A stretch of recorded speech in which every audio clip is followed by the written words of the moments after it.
ஓம் சாந்தி. அனைத்து சம்பந்தங்களையும் ஒரு தந்தையுடன் இணைத்து தந்தையை எனது துணைவனாக ஆக்கக்கூடிய சகஜ முயற்சியாளர் நான். எந்த நேரத்தில் எந்த சம்பந்தம் எனக்கு தேவைப்படுகிறதோ அந்த சம்பந்தங்களினால் எனக்கு கிடைக்க வேண்டிய அனைத்து பிராப்திகளையும் ஸ்வயம் பரமாத்மா எனக்கு அளித்து கொண்டே இருக்கிறார். அதிகாலை ஆரம்பித்து இரவு உறங்கும் வரை பலவித சம்பந்தங்களில் அவர் எனது துணைவனாக இருக்கிறார். அமிர்த வேளை நேரத்தில் நான் பாபாவை எனது அன்பான நாயகனாக நினைவு கூர்கிறேன். எப்படி அந்த நாயகன் தனது நாயகிக்காக அனைத்தையும் கொடுத்து விடுவாரோ, அவரின் ஆறுதலான அந்த வார்த்தைகளை நான் இப்பொழுது கேட்டுக்கொண்டே இருக்கிறேன். குழந்தாய், நீ மீண்டும் எனது மடியில் வந்து அமர்ந்து கொள் மற்றும் அவர் எனது ஆசிரியராகி மிக ருசிகரமான முரளியை எனக்கு கொடுத்து கொண்டே இருக்கிறார். சத்குரு என்ற ரூபத்தில் அவர் எனக்கு வழி காட்டி என்னை முன்னேற்ற பாதையில் அழைத்து சென்று கொண்டே இருக்கிறார். பலவித சம்பந்தங்களில் பாபா என்னுடன் இருப்பதை நான் உணர்கிறேன். அவர் ஆன்மீக சர்ஜனாகவும் ஆன்மீக மலர்களின் தோட்டத்தை உருவாக்கக்கூடிய தோட்டக்காரனாகவும் ஆத்மாவின் அழுக்கான துணியை துவைக்கக்கூடிய வண்ணனாகவும் பலவித சம்பந்தங்களில் நான் அவரை உடன் வைத்துக் கொள்கிறேன். ஓ பிரியமானவரே, இன்று முழு நாளும் என்னுடனே இருங்கள். ஓம் சாந்தி. ஓம் சாந்தி. ஓம் சாந்தி. முரளி தேதி 2/12/2024 காலை முரளி. முரளியின் சாரம். பாபா சொல்றார், இனிமையான குழந்தைகளே, நீங்கள் தங்களுடைய தீபத்தை தாங்களே பாதுகாத்து கொள்ள வேண்டும்.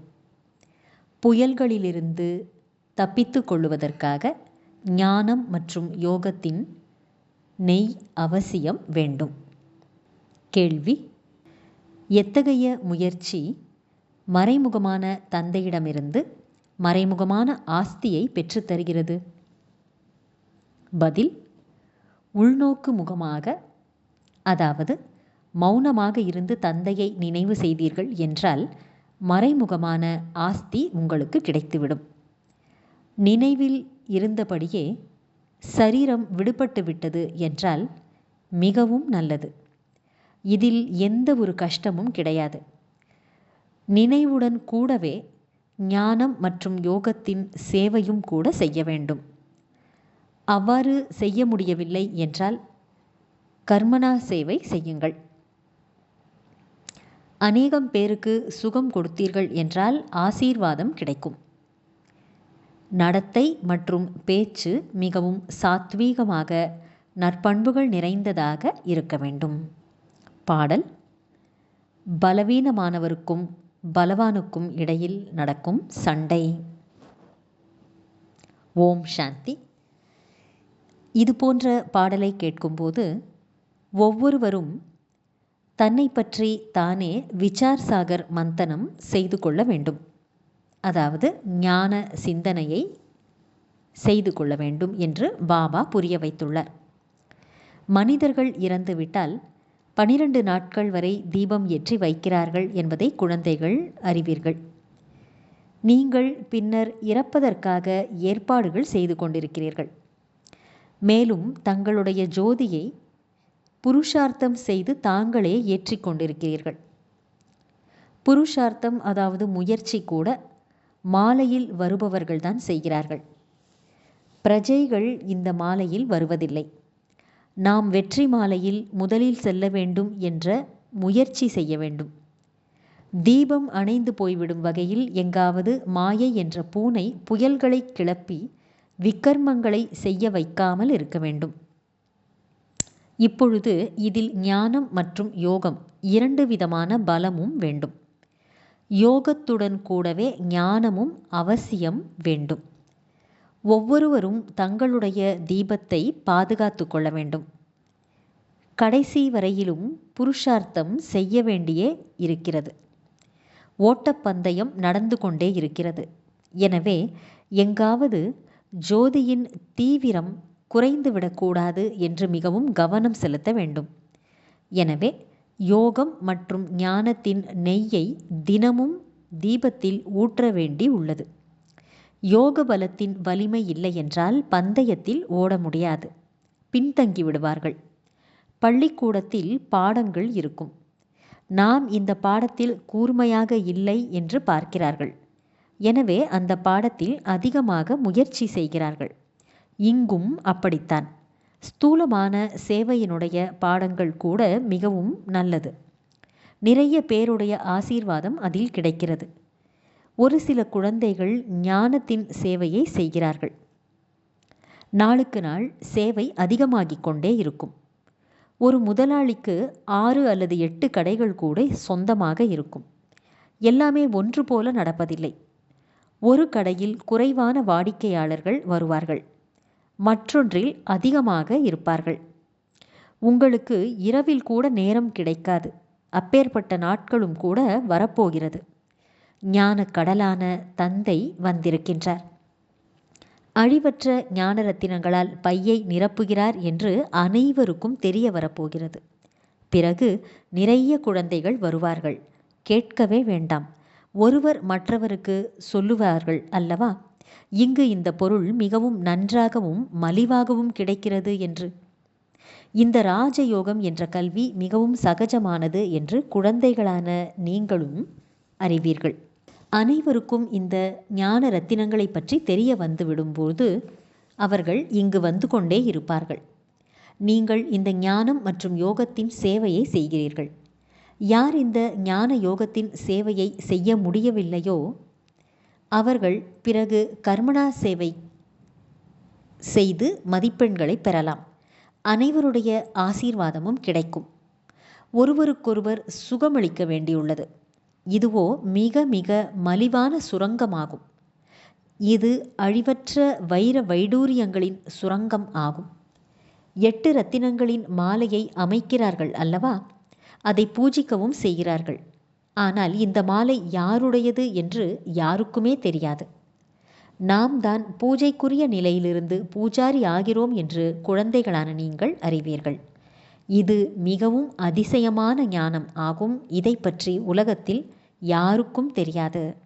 இப்பொழுது அதிர்ஷ்ட நட்சத்திரங்களாகி இருக்கும் குழந்தைகளான உங்களுக்குத்தான் நாம் சொர்க்கத்தின் அதிபதியாக இருந்தோம் என்ற நிச்சயம் உள்ளது.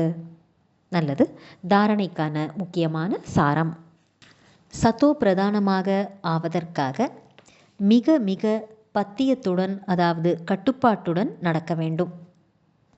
தங்களுடைய உணவு பழக்கங்கள், பேசுவது, நடத்தை அனைத்தையும் சாத்வீகமாக வைத்திருக்க வேண்டும்.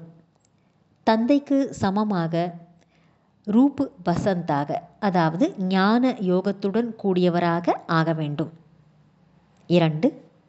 அழிவற்ற ஞான ரத்தினங்களின் நிராகாரமான களஞ்சியத்தின் மூலம் தங்களுடைய பையை நிரப்பி அளவற்ற குஷியில் இருக்க வேண்டும். மேலும் மற்றவர்களுக்கும் இந்த ரத்தினங்களை தானமாக வழங்க வேண்டும். வரதானம்: மோகத்தை அறவே நீக்கி துக்கம் மற்றும் அமைதியின்மையின் பெயர் அடையாளத்தையும் நீக்கிவிடக்கூடிய நினைவு சொரூபம் ஆகுக. மோகத்தை அறவே நீக்கி துக்கம் மற்றும் அமைதியற்ற தன்மையின் பெயர் அடையாளத்தையும் முடித்துவிடக்கூடிய நினைவு சொரூபம் ஆகுக. விளக்கம்: யாரொருவர் எப்போதும் ஒரு தந்தையின் நினைவில் இருப்பாரோ அவரது மனநிலை ஒரே சீரான ரசனையில் இருக்கும். ஏக்ரஸ் என்ற நிலையின் பொருள் யாதெனில், ஒரு தந்தையின் மூலமாக சர்வ சம்பந்தம் மற்றும் சர்வ பிராப்திகளின் ரசனையை அனுபவம் செய்வதாகும். யாரொருவர் தந்தையை அனைத்து சம்பந்தத்தாலும் தன்னுடையவராக ஆக்கிக்கொண்டு நினைவு சொரூபமாக இருப்பாரோ அவர் சுலபமாகவே மோகத்தை வென்றவராக ஆவார். மோகத்தை நீக்கியவருக்கு ஒருபோதும் வருமானம் ஈட்டுவதிலோ செல்வத்தை பாதுகாப்பதிலோ எந்த வியாதியின் வசத்தினாலோ துக்கத்தின் அலை என்பது வர முடியாது. நஷ்ட மோகா என்றாலே துக்கம் மற்றும் அசாந்தியின் பெயர் அடையாளமும் இல்லாத நிலை ஆகும். அதாவது எப்பொழுதும் கவலையற்ற நிலை ஆகும். ஸ்லோகன்: யார் இரக்க மனம் உள்ளவராகி அனைவருக்கும் ஆசீர்வாதங்களை கொடுத்து கொண்டே இருப்பாரோ அவரே மன்னிப்பவராக இருக்கின்றார். நல்லது. இனிமையிலும் இனிமையான, வெகு காலம் கழித்து காணாமல் போய் மீண்டும் தேடி கண்டெடுக்கப்பட்டுள்ள செல்லமான குழந்தைகளுக்கு தாயும் தந்தையுமான பாப்தாதாவின் அன்பான நினைவுகள் மற்றும் காலை வணக்கம். ஆன்மீக குழந்தைகளுக்கு ஆன்மீக தந்தையின் நமஸ்காரம். ஆன்மீக தந்தைக்கு ஆன்மீக குழந்தைகளின் நமஸ்காரம். ஓம் சாந்தி.